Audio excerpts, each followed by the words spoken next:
শেষ পর্যন্ত তুমিও তোমার আসল রূপটা দেখিয়ে দিলে আমাকে, যাকে নিজের মানুষ ভেবে নিঃস্বার্থভাবে বিশ্বাস করেছিলাম, যার জন্য নিজের সব অনুভূতি, সব স্বপ্ন আর জীবনের সবচেয়ে সুন্দর 5টা বছর উৎসর্গ করেছিলাম।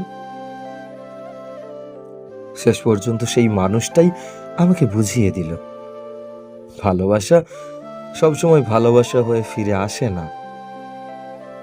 জানো, এই 5টা বছরে আমি শুধু তোমাকেই ভালোবেসেছি।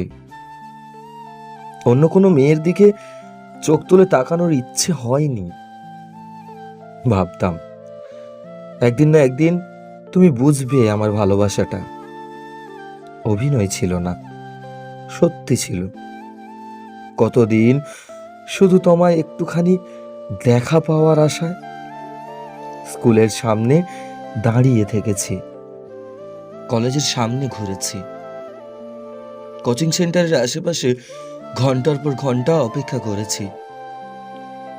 তুমি হয়তো জানতেই না, কিন্তু আমার প্রতিটা দিন শুরু হতো তোমাকে দেখার আশা নিয়ে, আর শেষ হতো তোমাকে না পাওয়ার কষ্ট নিয়ে। নিজের ইচ্ছেগুলোকে মেরে ফেলেছি, নিজের আনন্দগুলোকে দূরে সরিয়ে রেখেছি। কোথাও একা ঘুরতে যাইনি, কারণ মনে হতো যদি কোনোদিন তুমি আমার পাশে এসে দাঁড়াও, তাহলে এই অপেক্ষার প্রতিটা মুহূর্ত সার্থক হয়ে যাবে। কিন্তু আজ বুঝলাম আমি শুধু অপেক্ষাই করেছি, আর তুমি ধীরে ধীরে আমার থেকে অনেক দূরে চলে গেছো। আজ বুকের ভেতরটা এতটাই ফাঁকা, যেন কেউ জীবন্ত একটা হৃদয় ছিঁড়ে নিয়ে গেছে। চোখের জল থামাতে চাই, কিন্তু প্রতিটা স্মৃতি আবারও কাঁদিয়ে দেয়। শেষ পর্যন্ত এটাই কি ছিল আমার ভালোবাসার মূল্য?